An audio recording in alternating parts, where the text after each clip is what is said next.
बातमी आहे भिवाडे खुर्द येथून। जागतिक आदिवासी दिनाचे औचित्य साधून जिल्हा परिषदेचे शाळा भिवाडे खुर्द येथील शाळेतील मुलांना मारुती पानाजी डामसे सामाजिक कार्यकर्ते यांच्या वतीने शालेय वस्तूंचे वाटप करण्यात आले। यावेळी कार्यक्रमाला शाळा व्यवस्थापन समिती अध्यक्ष इंगळून माऊली शिंदे, पोलीस पाटील दगडू डामसे, माजी सरपंच इंगळून होनाजी डामसे, सरपंच कमल शेळकंदे, पैसा अध्यक्ष खेमा महाराज शेळकंदे, पोलीस पाटील तुकाराम शेळकंदे, उपसरपंच यमुना शेळकंदे, रंजना शेळकंदे, अन्य मान्यवर व ग्रामस्थ उपस्थित होते। याच बातमीचे काही दृश्य पाठवले आहे आमचे प्रतिनिधी रोहिदास पारधी यांनी। पाहूयात। नसून कारुणाने या नावाने तिन्ही तालुक्यात ओळखतात आणि इंगळून शाळेला भिवाडा असेल तळपीकुर्ची पण होते शाळेवर इंगळूनच्या, तर असं भरपूर साहित्य दिले का आठवत नाही एवढं। इंगळून शाळेला गेली 7 वर्षापूर्वी ई लर्निंग दिलं, तर त्यावेळेस 50,000 रुपये खर्च आता, तर त्यांनी तो केलेला आहे। शाळेच्या मुलांना शूज असतील, जॅकेट असेल, गणपतीच्या मुलांना टी शर्ट वाटप केले।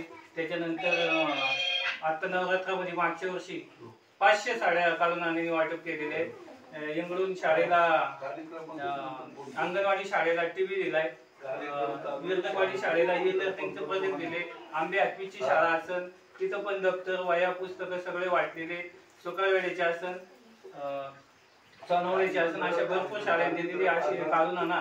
तर यांच्यासाठी मला आपल्याला जे पत्रकार लाभले आपलेच आहेत, त्यामुळे एक मन भारावून जाते।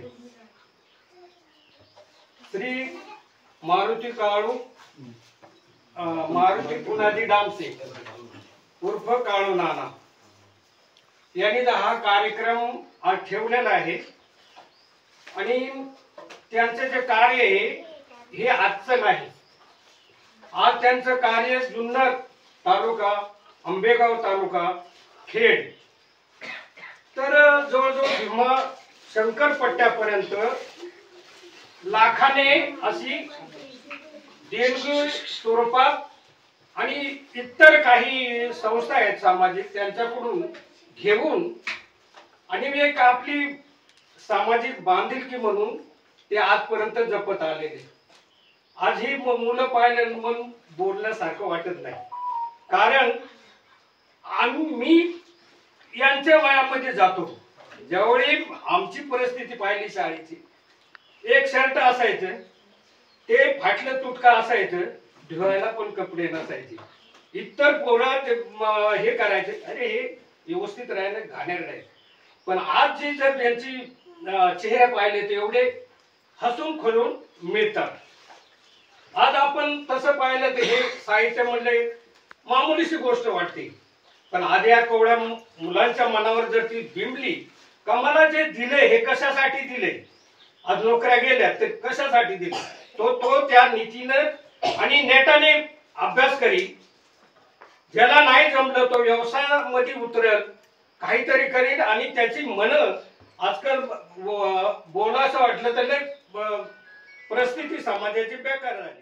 तर आज या कार्यक्रमाच्या निमित्तानं त्यांनी आपल्या शाळेतील मुलांसाठी काही शैक्षणिक साहित्य, पाण्याची बॉटल असेल, पेन असेल, पेन्सिल असेल, कंपास पेटी, वह्या, दप्तर इत्यादी साहित्य त्यांनी आपल्या शाळेसाठी पुरवलेलं आहे। प्रथमतः ग्रामस्थांच्या वतीनं मी त्यांचं या ठिकाणी स्वागत करतो। त्याचप्रमाणे या कार्यक्रमासाठी पनाजी डामसे सेवानिवृत्त माजी सैनिक हे देखील या ठिकाणी उपस्थित आहेत, त्यांचंही हार्दिक स्वागत। बरेच आपल्या आदिवासी भागातल्या बरेच शाळा केल्यात मी, भिवाडे, विरणवाडी, हे भिवाड, हातवी, सुकाळवेडे, दुर्गवाडी, अशा बरेच शाळा, इंगळून, अशा बरेच शाळांना मी आपल्या वैयक्तिक स्वखर्चाने मी काम केलेले। मी हे कार्य माझं 2012 सालापासून चालू केले आहे आणि मी इथून पुढे पण हे कार्य चालू ठेवणार आहे। मी आता रिटायर झाले, 2 महिने झाले, इथून पुढे पण मी हे कार्य चालू ठेवणार आहे। जास्त करून मी शक्यतो करून मी शाळेच्या मुलांसाठी हे करत असतो।